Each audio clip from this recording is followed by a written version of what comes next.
Hey there folks, so I'm back in my side scroller character here, and you can see obviously we've got a whole bunch of different functionality that he's doing with his walking, running, jumping and landing and so on.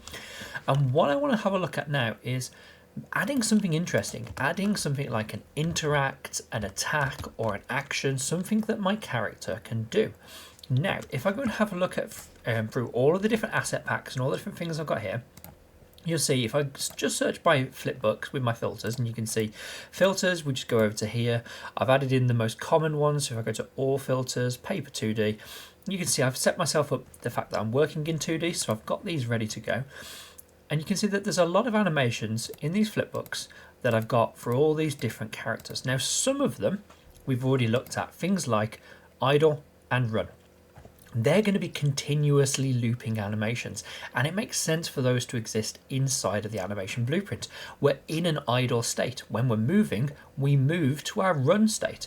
Yeah, if we're moving around, it makes sense for us potentially in the up, down and left and right kind of directions to have variations of these.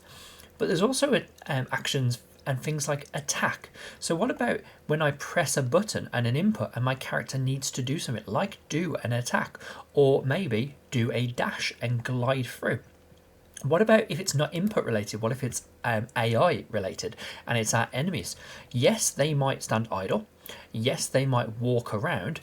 But what about when they do an attack, such as a ranged attack or a melee attack? Yeah, I've got these flipbooks here for specific attacks and specific things they do. Now I could put these into the animation blueprint. I could say, okay, at this point, let's use a jump to node. Let's jump to the attack, finish the attack, and when we finish the attack and we're no longer attacking, move back to our idle and run. That would work perfectly fine, and that would be a valid way of doing it.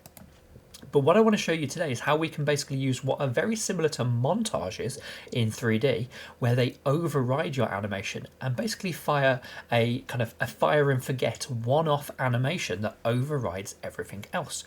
So how do we do that? Well, what we're going to do is we're going to go find our side scroller character, and I'm going to do it inside of the side scroller character just for now, to get him to do this attack range. Yeah, so he's going to start doing this attack range, but if we can get it working for the attack range, we can also go do the exact same thing inside of my top down character in order to do the hero attack with this kind of up, down, left and right, and just do a directional version. Or we can go into here and we can start messing around with things like enemies and all their actions. But we'll start with our top down character, our side scroller character for now. Now, we want him to start attacking. So how do I actually get him to start attacking? Well, he's going to need some kind of input in order to do that. So let's go into our inputs, and I'm going to create a new input action. And this is one I can probably reuse across both of them. This is going to be SS for my side scroller, and we'll go with attack main. And I usually do this with an attack main, attack secondary. Maybe you've got 4 different types of attacks, so you've got attack and dodge.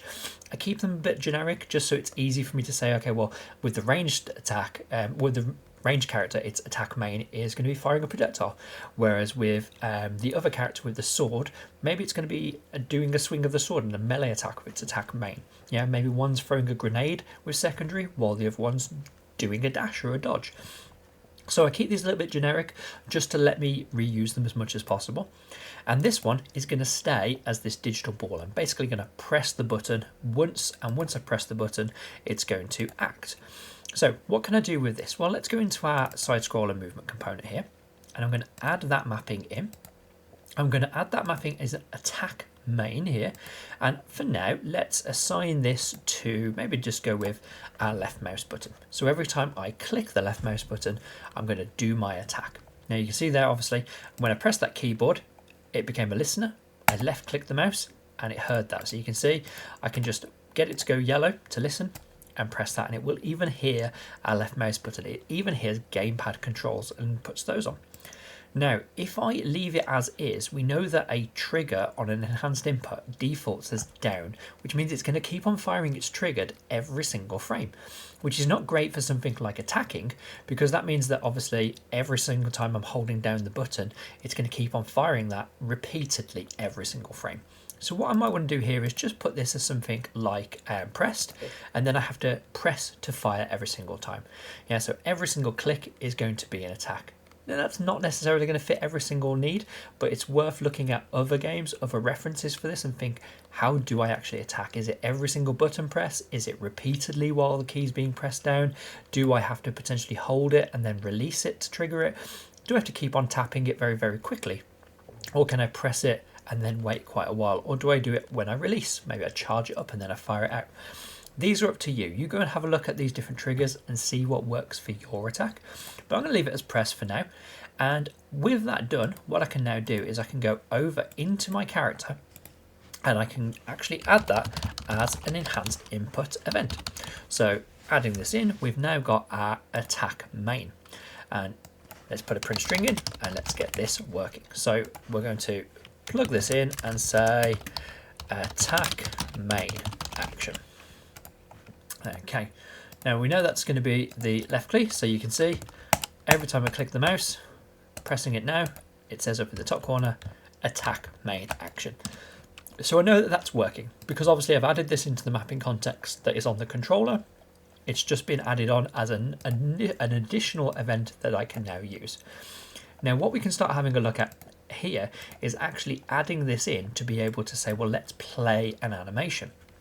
So what we're going to do is we're going to get our animation component and we're going to drag off of this to get our anim instance. And from this anim instance, we're basically targeting the animation blueprint that already exists inside of here. And I can do a whole bunch of different things with this. We've already seen that we can use things like our jump to nodes, but we also have an option for an override. So that's spelled with a double R, override, and you'll see here in the playback section, we've got play animation override with callbacks, and also we've got stop all animation overrides. And we can do that normally or by group. So we can actually go into here and start actually defining specific groups of things. Maybe you want to say, no matter what you're doing, if you're doing an attack, stop all of those attacks and do this instead. Maybe if we take hits or take damage. Now I'm just going to show you the two different variations of this one, and we can talk about why we would use one or the other. So the play animation override and the play animation override with callbacks. The first thing that you're going to notice is obviously it's got this delayed element here, which is this kind of, we're going to trigger this event and it's going to come straight out of here with this executable, just the same as if we go into this executable and come straight out of here. But this has this asynchronous element to it, which means that actually we can trigger it and trigger other functionality to happen straight away. But we can also have functionality that's going to happen once this animation sequence that's in here has completed its action, or if it gets cancelled. And we've just seen we can stop animation overrides. So if we can stop an animation override, we can also trigger cancellations. So maybe we say, oh, we're attacking, but if we get hit, we're going to cancel all those. Well, we need to maybe say, well, if it's been cancelled, we're no longer attacking. Maybe we start the attack cooldown either way. Maybe we don't just do that only on completed. So what have we got else here? We've got the animation sequence. This is the animation that's going to be overridden on here. We've got the slot name. So both of them have the slot name, and this is going to be which kind of slot we are defining and overriding. And if you've done 3D animations with montages, you'll know that this is something you can use for maybe overriding and applying an animation that only happens on like the upper body or the head or an arm. We've got play rates, we've got starting position, and these are kind of generic stuff for your sequence to determine how quickly it plays and what point in the animation it goes from. This one has our animation length, which is going to come out of here and just give us a very simple value of how long is this anim sequence. So from a very basic point of view, what I see a lot of people do is something like coming out of here and putting a delay into the animation or with the animation length. And it's not too bad if we've got a very, very short animation and we're just saying, okay, well, we're going to delay and wait for a couple of moments. But the longer the animation goes, the more difficult that becomes because the delay is going to fire no matter what happens. So as soon as this gets triggered and gets told to wait, even if something were to get in the way and override our animations, maybe another override happens, maybe we get stop and cancel these, that's still going to trigger. So I find that these ones aren't actually as useful for us. I prefer to use this one instead, where we can actually track whether we've completed the action or whether we've cancelled out of it, or just start cooldowns and things like that immediately. So what I'm going to do is I'm actually going to put into here my animation, and what you'll see is that actually all of the animation sequences are available. This is just like what it's like if you are using 3D, where you've got montages. You can add the play montage node and every single montage in your content browser is available. So you've just got to remember which one of these you're actually in and using. So in my case, I'm using the gunslinger. So I'm going to look for his attack. So he's going to do his attack range. And I'm going to put this into here. And I'm going to tell him to do this attack range. Now, hopefully, we would hope that that is going to work. We would come into here and we would left click. We can see that it's working because attack main action is triggering, but it's not actually playing that. And when I exit out, you can see it's tried to play the animation override, but it's trying to play it on a slot that doesn't exist. And just like a 3D one, what we've got to do is we've actually got to go to our character animation blueprint. So I'm going to go into my gunslinger over here. Where is he? I'm going to go into his paper ZD, into his animation blueprint, and I will go back to his animation graph root. And where we've got the state machine, I'm going to drag that state machine over, and I'm going to drag over and create a default slot. So this will just be a new override slot. And when you see it creates the override slot, and the naming at the start is default slot.